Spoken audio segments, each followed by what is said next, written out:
how not to give up and how not to quit is directly proportional to how much pain and fear that you can handle. Let me share with you a story. This is the greatest lesson when it comes to pain. In the famous sci-fi story Dune, the hero is a 15-year-old named Paul. In order to test his true strength as the potential leader and the savior of the universe, the elders don't test his physical strength. They don't even test his mental strength. Instead, they have him put his hand in the pain box, and they have him keep it there until the end of the test. The pain box gives you the worst pain that you could possibly imagine, beyond human comprehension. If he pulls out, he fails the test and they kill him anyway. But he keeps his hand in the box. And that is the point where everybody knows that he is the true savior of the entire universe by his ability to be with and not pull away when he's experiencing extreme pain and fear. So this story is a metaphor.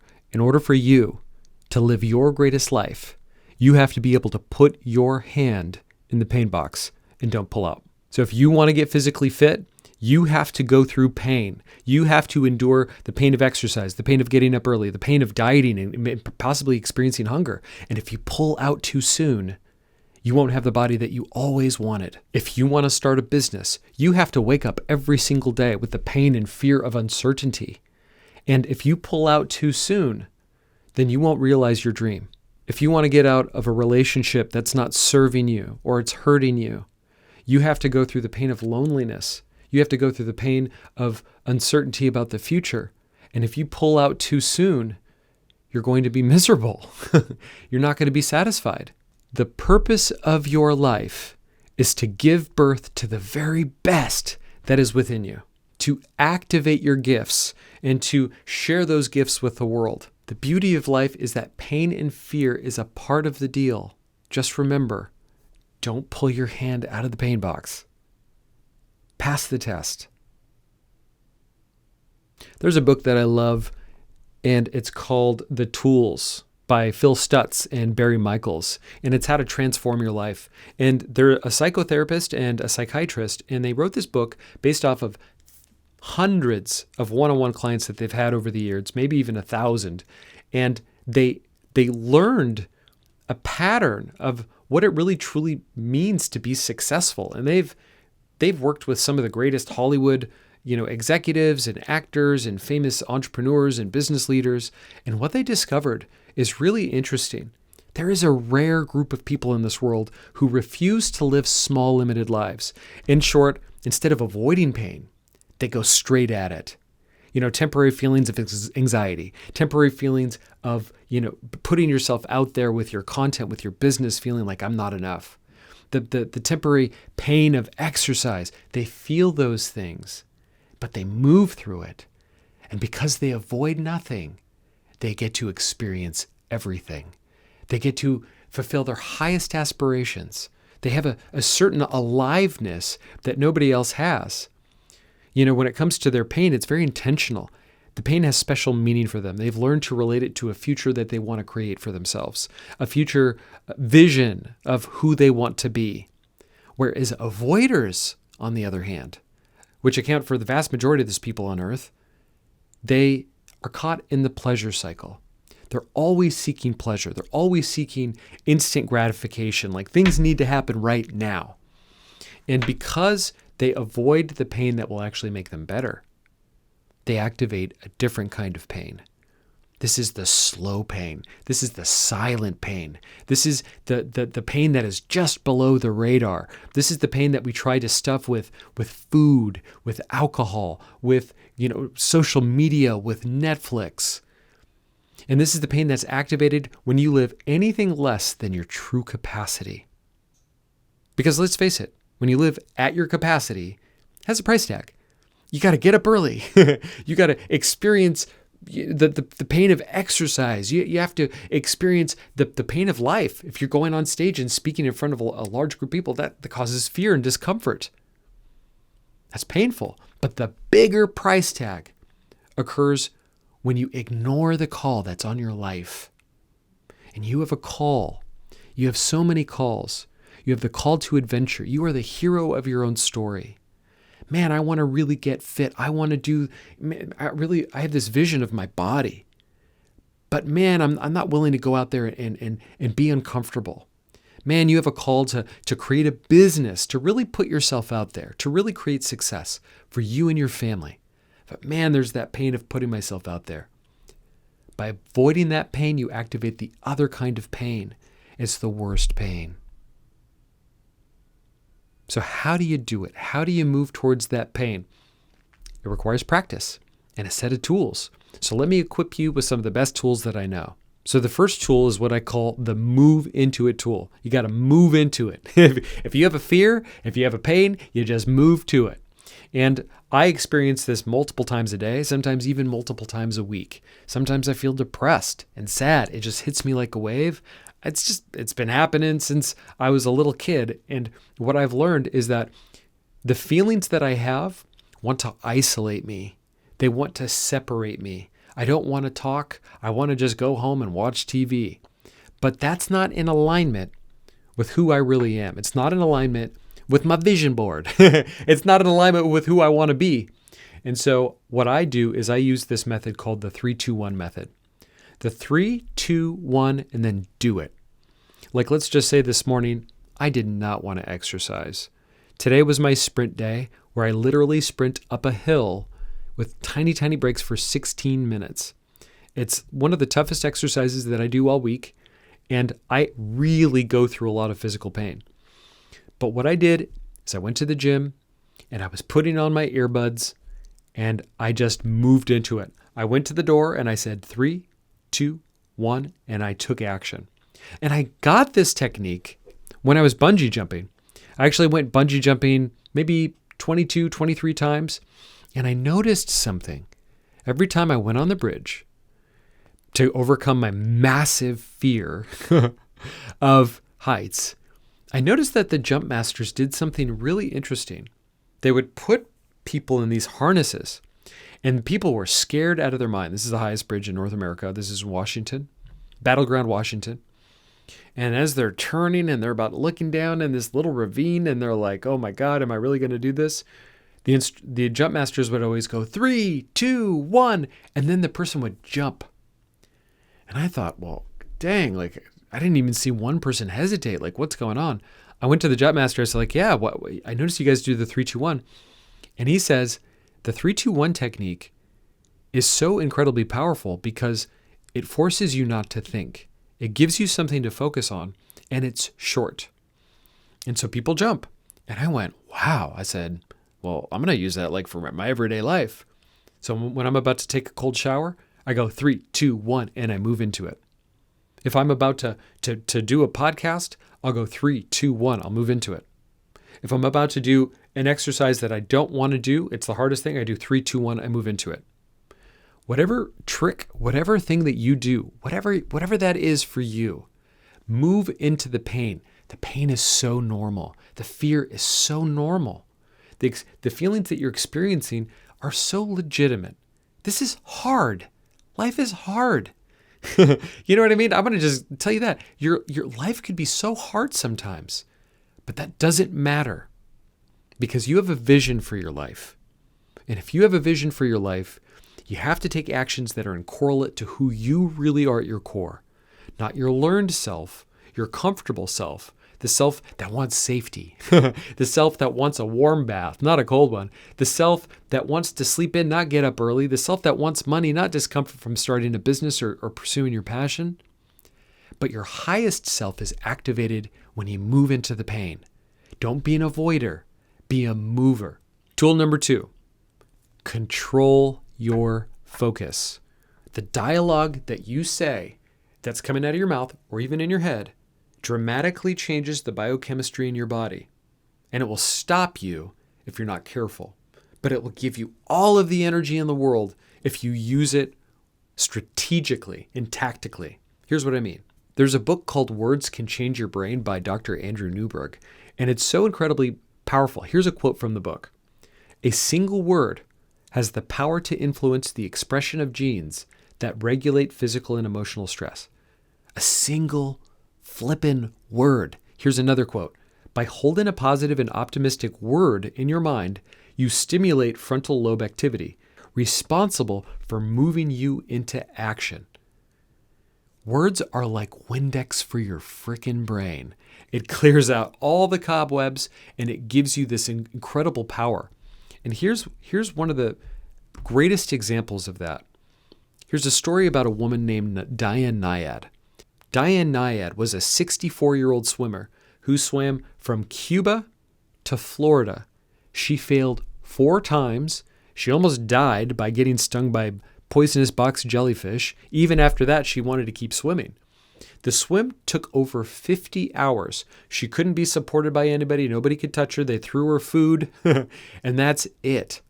And how she got over the mental and the physical blocks is what we could all learn from.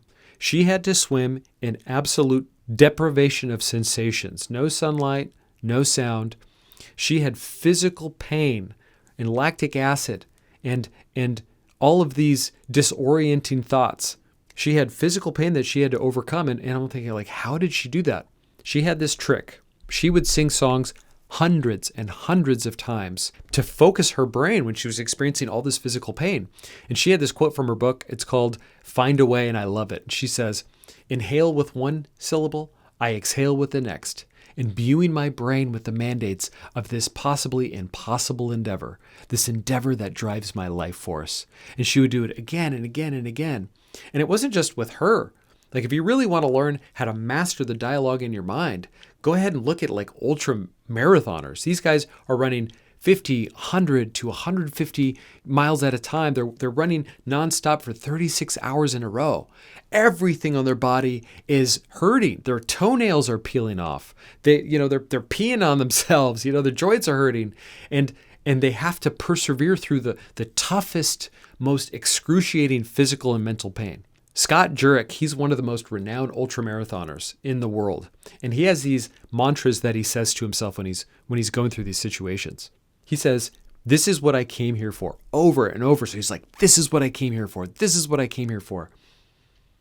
And just keep moving forward over and over again. Dean Karnazes, he is another ultramarathoner. And these are his mantras that he says. "Run when you can, walk if you have to, crawl if you must, just never give up," over and over. And one of my very favorites, David Goggins. David Goggins is one of my biggest inspirations. He lost over 100 pounds in 3 months. He went from 300 pounds to 200 pounds. He became a decorated Navy SEAL, ultra-marathon runner. Amazing. When he's going through the tough times, what he says to himself is, who's going to carry the boats?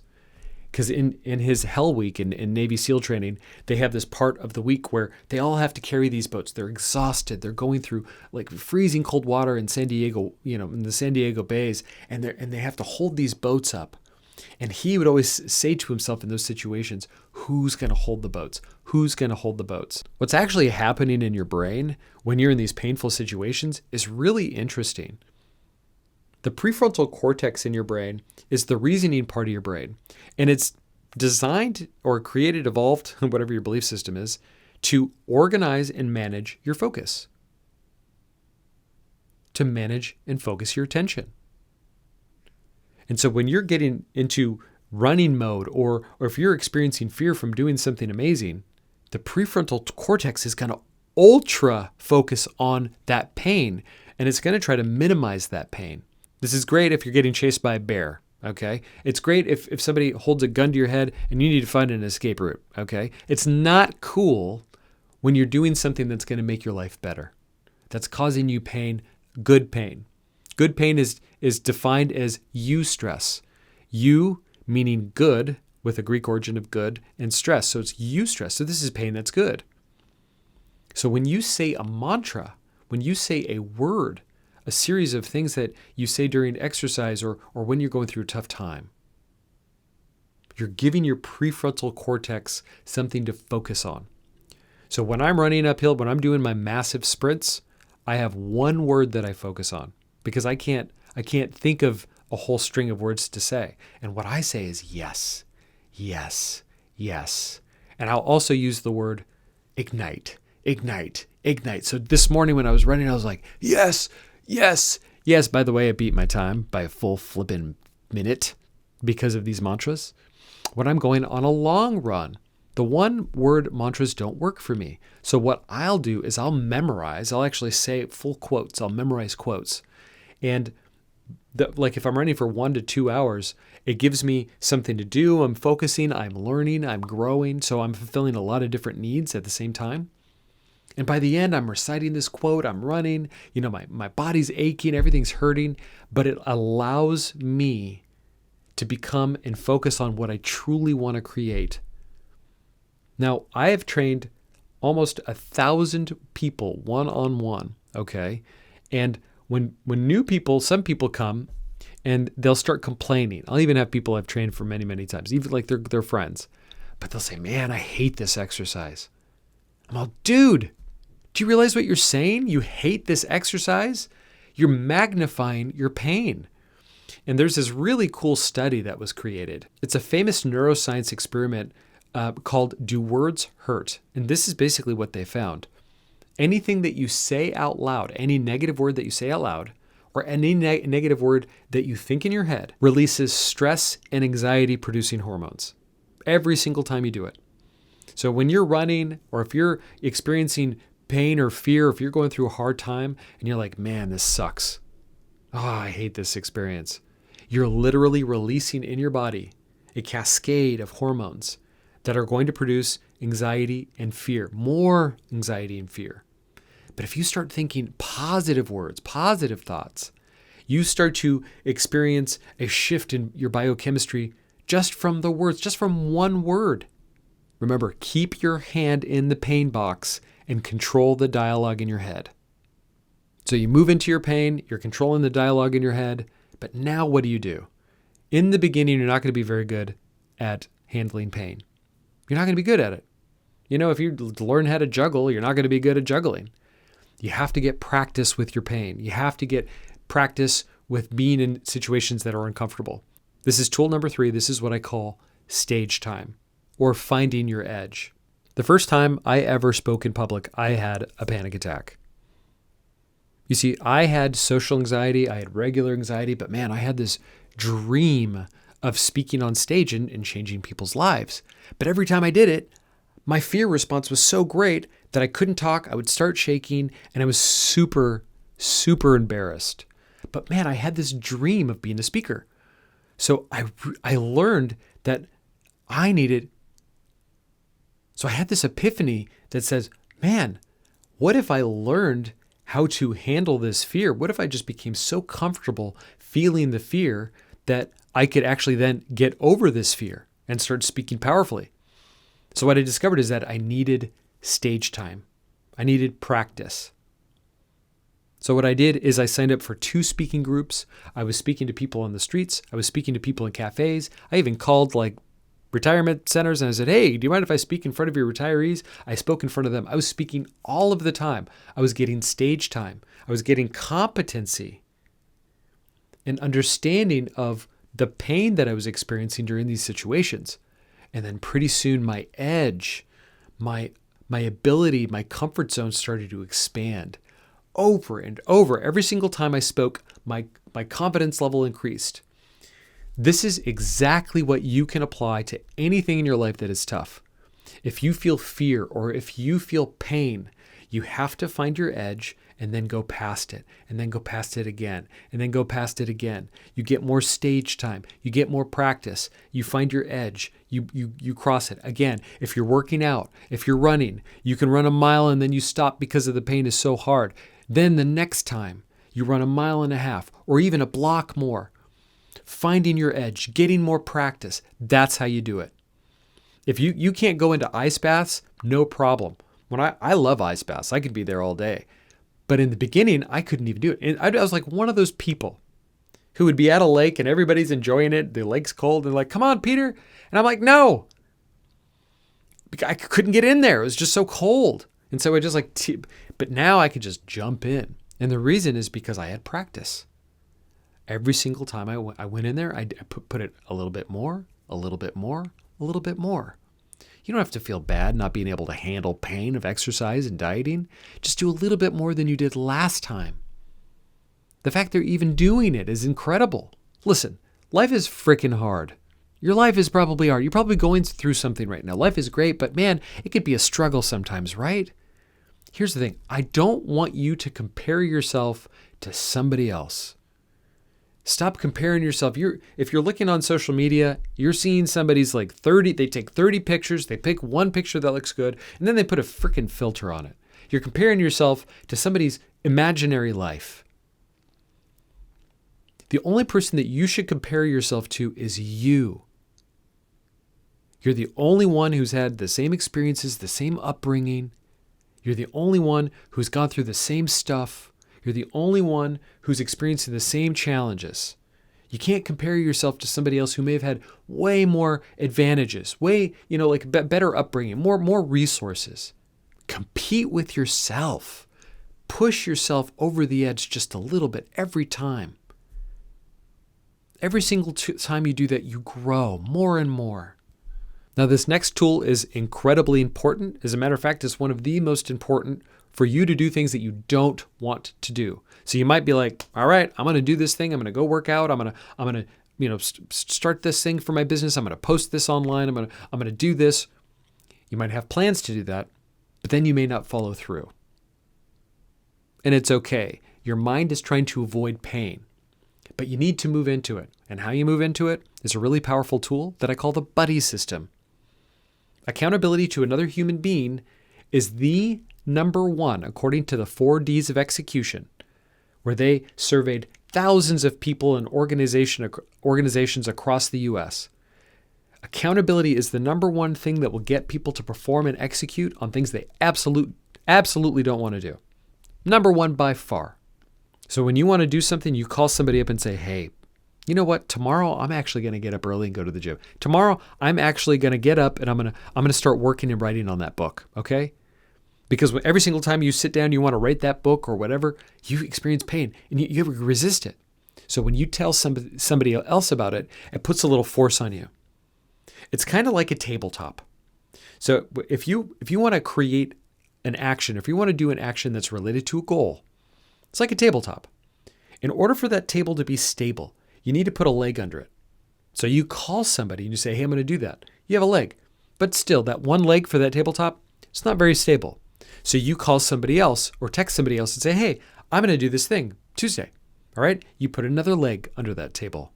The more legs that you put under that table where you experience positive social pressure will absolutely increase the probability of you taking action on the thing that you don't want to do. Now, I train people all the time, and my accountability to them, they pay me, is one of the reasons why they show up.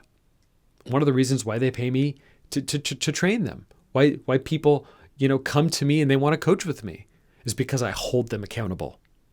And if you want me to hold you accountable, if you want to be in one of the very best fitness programs, the Ignite process, go ahead and go to peterfesa.com and you'll get information on how to sign up or how to get a hold of me. It's one of the greatest programs in the world. You need a buddy system. You need somebody that can check in with you to make sure that you do it, okay?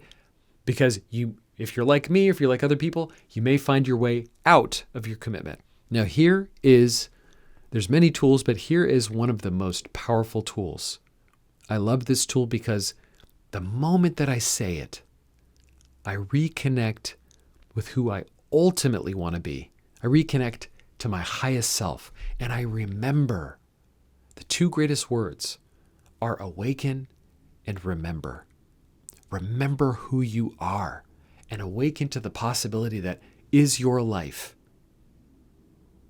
And this last tool is, what if? What if? What if I can actually do this? What if I can get up early? What if I do this run? What if I start writing this book? Like, what if? What if I could actually do it? What if I'd actually create it? It really truly helps somebody's life. What if I could really put this thing out there? What if I could really sculpt and tone my body? Like, what if? And it just realigns, when I say that, it realigns me with my ultimate purpose. Listen, you have a mission.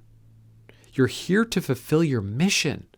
That's why you're here, to activate your gifts, to elevate your spirit, to ignite your strength. What if you could do it? What if you could really go towards that pain and make it happen? What if you could call somebody? What if you made that call? What is that next thing that could actually happen in your life?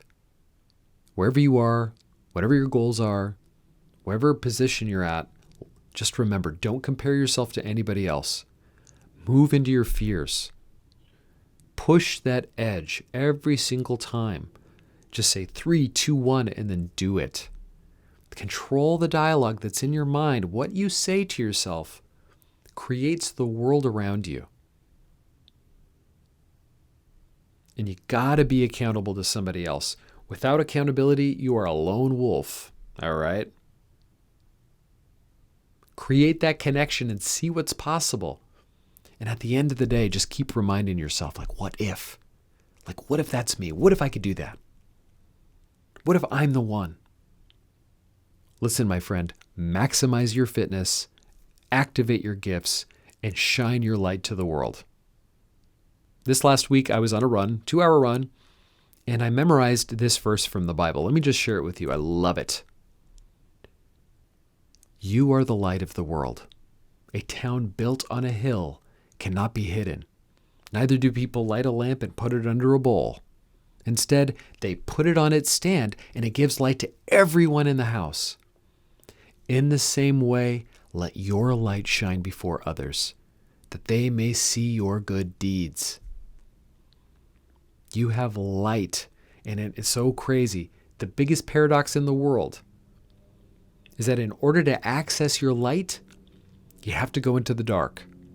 In order to maximize your gifts, you have to activate the healing pain. You have to go into hard situations and do really hard things. Don't live in your learned self. Don't break free from the barriers of your learned self, the self that wants security, the self that wants safety. Activate your highest, truest self and see what's possible for you in your life. Till next time, conquer any fear, my friends, and live your dreams. I'll see you soon, brothers and sisters.